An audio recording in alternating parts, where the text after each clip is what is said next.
बोलो श्री गुरुदेव भगवान की जय। प्यारे कृष्ण कन्हैया लाल की जय। श्री राधा वल्लभ लाल की जय। श्री ब्रह्म वैवर्त पुराण श्री कृष्ण जन्म खंड चल रहा है और आज है 103वें अध्याय से। द्वारिकापुरी का निर्माण, उसे देखने के लिए देवताओं और मुनियों का आना और उग्रसेन का राज्याभिषेक। श्री नारायण कहते हैं, नारद, तदनंतर सर्वव्यापी श्रीहरि ने बलराम के साथ मथुरापुरी में आकर पिता को प्रणाम किया और बट वृक्ष के नीचे बैठकर आदर सहित गरुण, क्षार सागर और विश्वकर्मा का स्मरण किया। वहाँ उन्होंने गोपवेश का परित्याग करके राजसी वेश धारण किया। इसी बीच करोड़ों सूर्यों के समान प्रकाशमान श्रेष्ठ सुदर्शन चक्र स्वयं ही श्री कृष्ण के पास आया। वह उत्तम अस्त्र श्रीहरि के सदृश तेजस्वी, शत्रुनाशक, अमोघ अस्त्रों में श्रेष्ठ और परम उत्कृष्ट था। इसके बाद रत्न निर्मित विमान को आगे करके गरुण जी शिष्य सहित विश्वकर्मा तथा कांपता हुआ समुद्र श्रीहरि के सन्निकट आए। उन सब लोगों ने भक्तिपूर्वक सिर झुकाकर श्रीहरि को प्रणाम किया। तब सर्वव्यापी भगवान क्रमशः उससे आदर सहित मुस्कुराते हुए बोले। श्री कृष्ण ने कहा, हे महाभाग समुद्र, मैं नगर निर्माण करना चाहता हूँ, अतः उसके लिए तुम मुझे 100 योजन विस्तृत भूमि दो। पीछे वह भूमि मैं तुम्हें अवश्य ही लौटा दूंगा।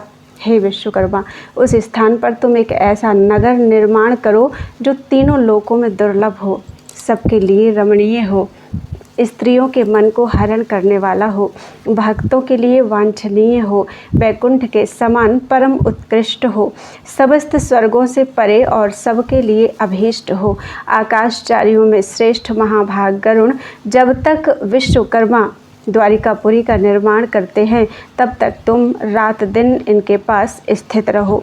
चक्र श्रेष्ठ सुदर्शन, तुम दिन रात मेरे पार्श्व में वर्तमान रहो। मुने तब चक्र के अतिरिक्त और सभी लोग ओम बहुत अच्छा यूँ कहकर चले गए। महाभाग, इधर श्री कृष्ण ने नगर में आकर कंस के पिता महाबली एवं सर्वोत्तम उग्रसेन को क्षत्रियों तथा सत्पुरुषों का भी राजा बना दिया। फिर युक्तिपूर्वक जरासंध को जीतकर कालियवन को मरवा डाला। इसके बाद नगर निर्माण का क्रम चालू किया। श्री भगवान ने कहा, विश्वकर्मन, तुम पद्मराग, मरकत, सर्वश्रेष्ठ, इंद्रनील, मनोहर, पारिभद्र, पलंक, श्यमंतक, गंधक, गालिम, चंद्रकांत, सूर्यकांत, स्फटिक की रची हुई पुत्तलियों, पीली श्याम, श्वेत और नीली मणियों, दाड़िमी बीज के सदृश पीली गोरोचना, पद्म बीज के सदृश नीले कमल के से रंग वाली, कज्जल के से आकार वाली, उज्ज्वल परिष्कृत श्वेत चंपक के सदृश कांतिमती तपाएं और स्वर्ण की सी चमकीली, स्वर्ण के मूल्य से 100 गुनी अधिक मूल्य वाली, थोड़ी थोड़ी लाल, परम सुंदर, वजनदार, सर्वोत्तम और पूजनीय उत्तम मणियों द्वारा वास्तुशास्त्र के विधानानुसार यथा योग्य घटा बढ़ाकर एक ऐसे मनोवांछित परम मनोहर नगर की रचना करो जो 100 योजन के विस्तार वाला हो। जब तक तुम नगर का निर्माण करोगे तब तक यक्षगण हिमालय से रात दिन मणियों को लाते रहेंगे। कुबेर की प्रेरणा से आए हुए 7 लाख यक्ष, शंकर द्वारा भेजे हुए 1 लाख वेताल और 1 लाख कूष्मांड तथा गिरिराज नंदिनी द्वारा नियुक्त किए हुए दानव और ब्रह्म राक्षस तुम्हारे सहायक बने रहेंगे। मेरी 16,108 पत्नियों के लिए ऐसे दिव्य शिविर तैयार करो जो खाइयों से युक्त तथा ऊंची ऊंची चहार दीवारियों से परिवेष्टित हों, जिनमें प्रत्येक में 12 कमरे और सिंह द्वार लगे हों, जो चित्र विचित्र कृत्रिम किवाड़ों से युक्त हों, निषिद्ध वृक्षों से रहित और प्रसिद्ध वृक्षों से संपन्न हों, और जिनके आंगन शुभ लक्षण युक्त और चंद्रवेद हों। इसी प्रकार यदुवंशियों और नौकरों के लिए भी दिव्य आश्रम बनाओ।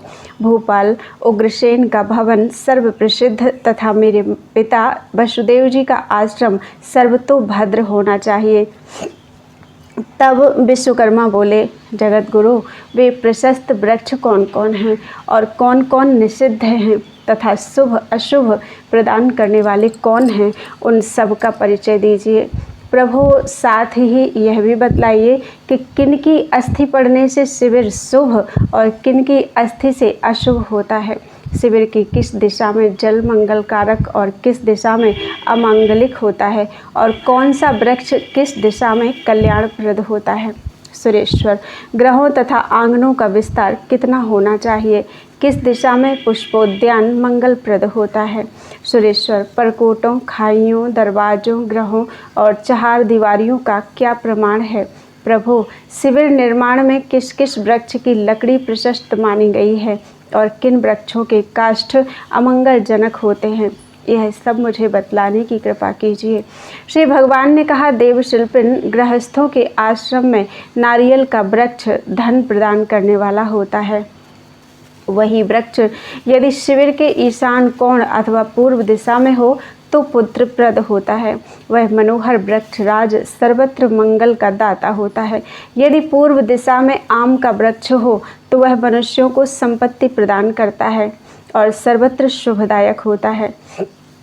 बेल, कटहल, जंबीरी, नींबू तथा बेर के वृक्ष पूर्व दिशा में संतानदायक, दक्षिण दिशा में धनदाता तथा सर्वत्र संपत्तिप्रद होते हैं। इनसे गृहस्थ की उन्नति होती है।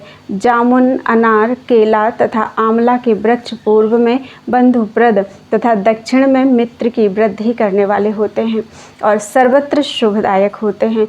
सुबाक दक्षिण में धनपुत्र, शुभप्रद, पश्चिम में हर्षदायक और ईशान कोण में तथा सर्वत्र सुखद होता है। भूतल पर चंपा का वृक्ष शुद्ध तथा सर्वत्र मंगलकारक होता है। लौकी, कुम्हड़ा, आयाम्बु, पलाश, खजूर और करकटी के वृक्ष शिविर में मंगलप्रद होते हैं। विश्वकर्मन, बेल और बैगन के पौधे भी शुभदायक होते हैं। सारी फलवती लताएं निश्चय ही सर्वत्र शुभदायिनी होती हैं। शिल्पिन, इस प्रकार प्रशस्त वृक्षों का वर्णन कर दिया गया। अब निषिद्ध का वर्णन सुनो। नगर तथा शिविर में वन्य वृक्ष का रहना निषिद्ध है। शिविर में बट वृक्ष का रहना ठीक नहीं है, क्योंकि उससे सदा चोर का भय लगा रहता है, किंतु नगर में उसका रहना उत्तम है, क्योंकि उसके दर्शन से पुण्य होता है। नगर, गांव और शिविर में शेमल के वृक्ष का रहना सर्वथा निषिद्ध है। वह सदा राजाओं को दुख देता रहता है। हे देवशिल्पी, इमली का वृक्ष नगरों और गांवों में तो प्रशस्त है, परंतु शिविर में उसका रहना ठीक नहीं है। वह विद्या बुद्धि का विनाशक तथा सदा दुखदायक होता है। उससे निश्चय ही प्रजा और धन की हानि होती है। अतः विद्वान को उचित है कि यत्नपूर्वक उसका परित्याग कर दे। खजूर और कांटेदार वृक्ष भी शिविर में नहीं लगाने चाहिए, क्योंकि वे विद्या और बुद्धि को नष्ट कर देने वाले होते हैं। अतः उनसे दूर रहना ही ठीक है। गांव में, नगरों में चना आदि अन्न के पेड़ मंगलप्रद होते हैं। गांव, नगर तथा शिविर में गन्ने का वृक्ष सदा शुभदायक होता है। अशोक, शिरीष और कदम्ब शुभप्रद होते हैं। हल्दी, अदरक, हरितकी और आमल की ये गांव तथा नगरों में सदा शुभदायिनी तथा कल्याणकारिणी होती हैं। वास्तु भूमि में स्थापन करने वालों के लिए गज की अस्थि शुभदायिनी और उच्चैः श्रवावंशज घोड़ों की हड्डी कल्याणकारिणी होती है। इनके अतिरिक्त अन्य पशुओं की अस्थि शुभकारक नहीं होती, वह विनाश का कारण होती है। बानरों, मनुष्यों, गधों, कौओं, गौओं, कुत्तों, शियारों और बिलावों की हड्डी अमंगलकारिणी होती है। शिविर के पूर्व, पश्चिम, उत्तर और ईशान कोण में जल का रहना उत्तम है। इनके अतिरिक्त अन्य दिशाओं में अशुभ होता है। शिल्पिन, बुद्धिमान पुरुष को चाहिए कि जिसकी लंबाई चौड़ाई समान हो ऐसा घर ना बनावे, क्योंकि चौकोर गृह में वास करना गृहस्थों के धन का नाशक होता है। घर की परिमित लंबाई चौड़ाई में पृथक पृथक दो का भाग देने से यदि शेष शून्य रहित हो तो शुभ, अन्यथा शून्य शेष आने पर वह घर मनुष्यों के लिए शून्यप्रद होता है। ग्रहों की चौड़ाई में पश्चिम से 2 हाथ पूर्व और लंबाई में दक्षिण से 3 हाथ हटकर घर का तथा परकोटे का द्वार रखना शुभदायक होता है। मध्य भाग में दरवाज़ा नहीं बनाना चाहिए क्योंकि वह कुछ कम बेश में ही रखने पर शुभ कारक होता है। चौकोर घर चंद्रभेद होने पर मंगलप्रद होता है, परंतु मंगलप्रद ग्रह भी सूर्यभेद होने पर अमंगल कारक हो जाता है। उसी प्रकार सूर्यभेद आंगन भी अमंगलदायक होता है। घर के भीतर लगाई हुई तुलसी मनुष्यों के लिए कल्याणकारिणी, धन पुत्र प्रदान करने वाली, पुण्यदायिनी तथा हरि भक्ति देने वाली होती है। प्रातः काल तुलसी का दर्शन करने से सुवर्ण दान का फल प्राप्त होता है। मकान के पूर्व और दक्षिण भाग में मालती, जूही, कुंद, माधवी, केतकी, नागेश्वर, मल्लिका, मोतिया, कांचन, श्याम, धतूर, मौलसिरी और शुभदायिनी, अपराजिता, विष्णुकांता, इन पुष्पों का उद्यान शुभद होता है। इसमें तनिक भी संशय नहीं है। गृहस्थ को 16 हाथ से ऊंचा ग्रह नहीं बनवाना चाहिए। इसी तरह 20 हाथ से ऊंचा परकोटा भी शुभप्रद नहीं होता। बुद्धिमान पुरुष को घर के समीप तथा गांव के बीच में बढ़ई, तेली और सुनार को नहीं बसाना चाहिए, किंतु मकान के पास पड़ोस में ब्राह्मण, क्षत्रिय, वैश्य, शतशूद्र, ज्योतिषी, भाट, वैद्य और पुष्कार माली को अवश्य रहने देना चाहिए। शिविर के चारों ओर 100 हाथ लंबी और 10 हाथ गहरी खाई प्रशस्त मानी जाती है। उस खाई का दरवाज़ा भी ऐसा संकेत युक्त होना चाहिए जो शत्रु के लिए अगम्य हो, परंतु मित्र सुखपूर्वक आ जा सके। भवन निर्माण में सैमल, इमली, हिमताल, एक प्रकार का जंगली खजूर, नीम, सिंधुबार, निर्गुंडी, गूलर, धतूरा, बरगद और रेण, इनके अतिरिक्त अन्य वृक्षों की ही लकड़ी काम में लानी चाहिए। वस्तुतस्तु बुद्धिमान को लकड़ी, वज्रहस्त तथा शिला आदि का उपयोग न करना ही उचित है, क्योंकि ये स्त्री, पुत्र और धन के नाशक होते हैं। ऐसा कमल जन्मा ब्रह्मा जी का कथन है। वत्स, यह सब मैंने लोक शिक्षा के लिए कहा है। अब तुम सुखपूर्वक जाओ और बिना काष्ठ के ही पुरी का निर्माण करो, क्योंकि उसके लिए यही शुभ मुहूर्त है। तब विश्वकर्मा गरुड़ जी के साथ श्रीहरि को नमस्कार करके वहां से चल दिए और समुद्र तट पर मनोहर बट वृक्ष के नीचे आकर उन्होंने गरुड़ के साथ वहां रात्रि में शयन किया। मुने, स्वप्न में गरुड़ को वहाँ रमणीय द्वारकापुरी दिखलाई पड़ा। परमात्मा श्री कृष्ण ने विश्वकर्मा से जो कुछ कहा था वे सारे के सारे लक्षण उन्हें उस नगर में दृष्टिगोचर हुए। स्वप्न में वे सभी कारीगर विश्वकर्मा की और दूसरे बलवान गरुड़ पक्षी गरुड़ की हंसी उड़ा रहे थे। जागने पर उस पुरी को देखकर गरुड़ और विश्वकर्मा लज्जित हो गए। वह द्वारिकापुरी अत्यंत रमणीय थी और 100 योजन में उसका विस्तार था। वह ब्रह्मा आदि देवताओं की पुरियों को पराभूत करके सुशोभित हो रही थी। उसमें रत्नों की कारीगरी की गई थी, जिसके कारण उसके तेज से सूर्य ढक गए थे। श्री नारायण जी कहते हैं, नारद, इसी समय ब्रह्मा, हर, पार्वती, अनंत, धर्म, सूर्य, अग्नि, कुबेर, वरुण, वायु, यम, महेंद्र, चंद्र, रुद्र, आदित्य, वसु, दैत्य, गंधर्व, किन्नर आदि सब द्वारकापुरी देखने आए। आकाश दर्शनार्थियों के विमानों से छा गया। सबने मनोहर रत्नमयी शोभायुक्त दिव्य द्वारका को देखा। वहां भगवान के स्मरण करते ही वसुदेव, देवकी, उग्रसेन, पांडवगण, नंदी, यशोदा, गोप गोपी, विभिन्न देशों के राजा, सन्यासी, यति, अवधूत और ब्रह्मचारी आ गए। पंचवर्षीय दिगंबर चारों सनकादि मुनि, दुर्वासा, कश्यप, वाल्मीकि, गौतम, बृहस्पति, शुक्र, भरद्वाज, अंगिरा, प्रचेता, पुलस्त्य, अगस्त्य, पुलह, क्रतु, भृगु, मरीचि, शतानंद, ऋष्य, श्रृंग, विभांडक, पाणिनि, कात्यायन, याज्ञवल्क्य, शुक, पराशर, च्यवन, गर्ग, सौभरी, गालव, लोमस, मार्कंडेय, वामदेव, जैगीषव्य, सांदीपनि, बोढ़, पंचशिख, नारायण, मैं नारायण, नर, विश्वामित्र, जरत्कारु, आस्तिक, परशुराम, वात्स्य, संवर्त, उतथ्य, जैमिनी, पैल, सुमंत, व्यास, कपिल, श्रृंगी, उपमन्यु, गौरमुख, कच्छ, द्रोण, अश्वत्थामा, कृपाचार्य आदि अपने असंख्य शिष्यों सहित पधारे तथा भीष्म, कर्ण, शकुनी भ्राताओं सहित दुर्योधन आदि सब आए।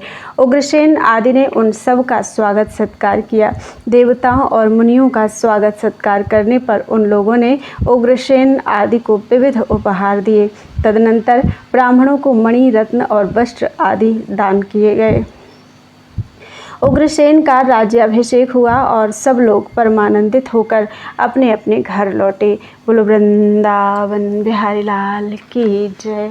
अध्याय 103 और 104 एक साथ पूरे हो गए। 105वां अध्याय भीष्मक द्वारा रुक्मिणी के विवाह का प्रस्ताव। सतानंद का उन्हें श्री कृष्ण के साथ विवाह करने की सम्मति देना, रुक्मिणी द्वारा उनका विरोध और शिशुपाल के साथ विवाह करने का अनुरोध, भीष्मक का श्री कृष्ण तथा अन्य राजाओं को निमंत्रित करना। श्री नारायण जी कहते हैं, नारद, विदर्भ देश में भीष्मक नाम के एक राजा राज्य करते थे जो नारायण के अंश से उत्पन्न हुए थे। वे विदर्भ देशीय नरेशों के सम्राट, महान बल पराक्रम से संपन्न, पुण्यात्मा, सत्यवादी, समस्त संपत्तियों के दाता, धर्मिष्ठ, अत्यंत महिमाशाली, सर्वश्रेष्ठ और समादृत थे। उनके एक कन्या थी जिसका नाम रुक्मिणी था। वह महालक्ष्मी के अंश से उत्पन्न थी तथा नारियों में श्रेष्ठ, अत्यंत सौंदर्यशालिनी, मनोहारिणी और सुंदरी स्त्रियों में पूजनीय थी। उसमें नई जवानी का उमंग था। वह रत्न निर्मित आभूषणों से विभूषित थी। उसके शरीर की कांति तपाए हुए सुवर्ण की भांति उद्दीप्त थी। वह अपने तेज से प्रकाशित हो रही थी तथा शुद्ध सत्व स्वरूपा, सत्यशीला, पतिव्रता, शांत, दमपरायणा और अनंत गुणों की भंडार थी। वह शरद पूर्णिमा के चंद्रमा के सदृश शोभाशालिनी थी। उसके नेत्र शरतकालीन कमल के से थे और उसका मुख लज्जा से अवनत रहता था। अपनी उस सुंदरी युवती कन्या को सहसा विवाह के योग्य देखकर उत्तम व्रत का पालन करने वाले धर्म स्वरूप एवं धर्मात्मा राजा भीष्मक चिंतित हो उठे। तब वे अपने पुत्रों, ब्राह्मणों तथा पुरोहितों से विचार विमर्श करने लगे। भीष्मक बोले, सभासदों, मेरी यह सुंदरी कन्या बढ़कर विवाह के योग्य हो गई है, अतः मैं इसके लिए मुनिपुत्र, देवपुत्र अथवा राजपुत्र इनमें से किसी अभीष्ट उत्तम वर का वरण करना चाहता हूँ। अतः आप लोग किसी ऐसे योग्य वर की तलाश करो जो नवयुवक, धर्मात्मा, सत्यसंध, नारायण परायण, वेद वेदांग का विशेषज्ञ, पंडित, सुंदर, शुभाचारी, शांत, जितेंद्रिय, क्षमाशील, गुणी, दीर्घायु, महान कुल में उत्पन्न और सर्वत्र प्रतिष्ठित हो। राजाधिराज भीष्मक की बात सुनकर महर्षि गौतम के पुत्र शतानंद, जो वेद वेदांग के पारगामी विद्वान, यथार्थ ज्ञानी, प्रवचन कुशल विद्वान, धर्मात्मा, कुल पुरोहित, भूतल पर संपूर्ण तत्वों के ज्ञाता और समस्त कर्मों में निष्णात थे, राजा से बोले। शतानंद ने कहा, राजेंद्र, तुम तो स्वयं ही धर्म के ज्ञाता तथा धर्मशास्त्र में निपुण हो, तथापि मैं वेदोक्त प्राचीन इतिहास का वर्णन करता हूँ, सुनो। जो परिपूर्णतम परमेश्वर ब्रह्मा के भी विधाता हैं, ब्रह्मा, शिव और शेष द्वारा वंदित परम ज्योति स्वरूप, भक्तानुग्रह मूर्ति, समस्त प्राणियों के परमात्मा, प्रकृति से परे, निर्लिप्त, इच्छा रहित और सबके कर्मों के साक्षी हैं। वे स्वयं श्रीमान नारायण पृथ्वी का भार उतारने के लिए भूतल पर वसुदेव नंदन के रूप में अवतीर्ण हुए हैं। राजेंद्र, उन परिपूर्णतम को कन्यादान करके तुम अपनी 100 पीढ़ियों के साथ गोलोक में जाओगे। अतः उन्हें कन्या देकर परलोक में सारूप्य मुक्ति प्राप्त कर लो और इस लोक में सर्वपूज्य तथा विश्व के गुरु हो जाओ। विभो, सर्वस्व दक्षिणा में देकर महालक्ष्मी स्वरूपा रुक्मिणी को उन्हें समर्पित कर दो और अपने जन्म मरण के चक्कर को नष्ट कर डालो। राजन, ब्रह्मा ने यही संबंध लिख रखा है और यह सर्वसम्मत भी है। अतः शीघ्र ही द्वारकापुरी में श्री कृष्ण के पास ब्राह्मण भेजो और जल्दी से जल्दी जो सभी को सम्मत हो ऐसा शुभ मुहूर्त निश्चित करके परमात्मा श्री कृष्ण को, जो भक्तानुग्रह मूर्ति, ध्यानानुरोध के कारण नित्य विग्रहधारी और सर्वोत्तम हैं, यहाँ बुलाओ।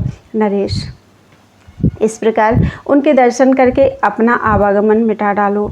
महाराज, जिन्हें चारों वेद, संत, देवगण, सिद्धेंद्र, मुनीन्द्र तथा ब्रह्मा आदि देवता नहीं जान पाते, ध्यानपूत योगी लोग जिनका ध्यान करते हैं परंतु साक्षात्कार नहीं कर पाते, चारों वेद, छहों शास्त्र और सरस्वती जिनका गुणगान करने में जड़ हो जाते हैं, 1000 मुख वाले शेषनांग, 5 मुखधारी महेश्वर, 4 मुख वाले जगत श्रेष्ठा ब्रह्मा, कुमार कार्तिकेय, ऋषि मुनि तथा परम वैष्णव भक्तगण जिनका स्तवन करके पार नहीं पाते, जो योगियों के लिए ध्यान द्वारा साध्य हैं, उन श्री कृष्ण का गुण मैं बालक होकर किस प्रकार वर्णन कर सकता हूँ। सतानंद जी का वचन सुनकर राजा का मुख प्रफुल्लित हो उठा। उन्होंने वेगपूर्वक उठकर सतानंद जी का आलिंगन किया। उस समय राजा के मुख पर प्रसन्नता खेल रही थी। उन्होंने सतानंद जी को नाना प्रकार के रत्न, सुवर्ण वस्त्र, रत्न निर्मित आभूषण, गजराज, श्रेष्ठ अश्व, मणि निर्मित रथ, रमणीय रतन सिंहासन, बहुत सा धन, संपूर्ण अन्नों से भरी हुई ऐसी उत्तम भूमि जो बिना जोते अन्न उपजाने वाली तथा सदा वृष्टि करने वाली थी और सबके द्वारा प्रशंसित गांव दिए। इसी बीच राजकुमार रुक्मी जो चंचल स्वभाव वाला तथा अधर्मी था, कुपित हो उठा। क्रोधावेश में उसके मुख और नेत्र लाल हो गए तथा उसका शरीर कांपने लगा। वह सभा में उठकर सभी सभासदों के समक्ष खड़ा हो गया और पिता भीष्मक तथा विप्रवर सतानंद जी से बोला। रुक्मी ने कहा, राजेंद्र, इन भिक्षुकों, लोभियों और क्रोधियों की बात छोड़िए तथा मेरा हितकारक तथ्य एवं प्रशंसनीय वचन सुनिए। महाबाहो, कृष्ण ने भयवश युक्ति का आश्रय लेकर राजेंद्र मुचकुंद के सामने काली यवन का वध करके उनका सारा धन हड़प लिया है। उसी काली यवन का धन पाकर ही कृष्ण द्वारिका में धनी हो गए हैं। उन्होंने एक जरासंध के भय से डरकर समुद्र के भीतर घर बनाया है, परंतु ऐसे सैकड़ों जरासंधों को मैं अकेले ही क्षण भर में खेल खेल में ही मार सकता हूँ, फिर किसी अन्य राजा की तो बात ही क्या है। भीष्मक, मैं दुर्वासा का शिष्य हूँ और रणशास्त्र में निपुण हूँ। अपने उसी ज्ञान के बल से मैं निश्चय ही विश्व का संहार करने में समर्थ हूँ। मेरे समान बलवान या तो परशुराम जी हैं या शिशुपाल ही मेरी क्षमता कर सकता है। वह शिशुपाल मेरा सखा, बलवान, शूरवीर और स्वर्ग को भी जीत लेने की शक्ति रखता है। मैं भी क्षण भर में गण सहित महेंद्र को जीतने में समर्थ हूँ। नरेश्वर, दुर्बल एवं योगी जरासंध को युद्ध में जीतकर श्री कृष्ण को अहंकार हो गया है। वे अपने को वीर मानने लगे हैं, परंतु यदि वे विवाह करने की इच्छा से मेरे नगर में आएंगे तो मैं क्षण भर में निश्चय ही उन्हें यमलोक पहुंचा दूंगा। जो वैश्य जातीय, नंद का पुत्र, गौओं का चरवाहा, गोपांगनाओं का लंपट और ग्वालों की जूठन खाने वाला है, उसे आप कन्या देना स्वीकार करते हैं? यह महान आश्चर्य की बात है। राजेंद्र, इस बकवादी से वचन से आपकी बुद्धि मारी गई है। इसी कारण इस भिक्षुक ब्राह्मण के कहने से आप देवी योग्या रुक्मिणी को श्री कृष्ण के हाथों में सौंपना चाहते हैं। अरे, वह ना तो राजपुत्र है, न शूरवीर है, न कुलीन है, न पवित्र आचरण वाला है, न दाता है, न धनी है, न योग्य है और न जितेंद्रिय ही है। इसलिए भूपाल, आप शिशुपाल को कन्या दीजिए, क्योंकि वह सुपूत एवं राजाधिराज का पुत्र है तथा अपने बल से रुद्र को भी संतुष्ट कर चुका है। राजन, अब शीघ्र ही पत्र भेजकर विभिन्न देशों में उत्पन्न हुए नरेशों, भाई बंधुओं तथा मुनिवरों को निमंत्रित कीजिए। तदनंतर रुक्मी की बात सुनकर पुरोहित सहित राजेंद्र भीष्मक ने एकांत स्थान में मंत्री के साथ पूर्ण रूप से सलाह की। तत्पश्चात जो सबको अभीष्ट था ऐसा शुभ लगन निश्चित करके एक योग्य एवं अंतरंग ब्राह्मण को द्वारका भेजने की व्यवस्था की। इधर राजा तुरंत ही हर्षपूर्वक सामग्री जुटाने में लग गए और पुत्र के कहने से उन्होंने चारों ओर निमंत्रण पत्र भेज दिए। उधर उस ब्राह्मण ने सुधर्मा सभा में जो राजाओं तथा देवताओं से परिवेष्टित थी पहुंचकर राजा उग्रसेन को वह मंगल पत्रिका दी। उस परम मांगलिक पत्र को सुनकर राजा उग्रसेन का मुख प्रफुल्लित हो उठा। उन्होंने हर्ष में भरकर ब्राह्मणों को हजारों स्वर्ण मुद्राएं दान की और द्वारका में चारों ओर दुंदुभी का शब्द कराकर घोषणा करा दी। श्री कृष्ण के उस बारात में बड़े बड़े देवता, मुनि, राजा गण, यादव गण, कौरव, पांडव, विद्वान ब्राह्मण, माली, शिल्पी, गायक, गंधर्व आदि सम्मिलित हुए। उस समय उपबरहण नामक गंधर्व के रूप में तुम नारद भी बारात के साथ थे। बोलो वृंदावन बिहारी लाल की जय।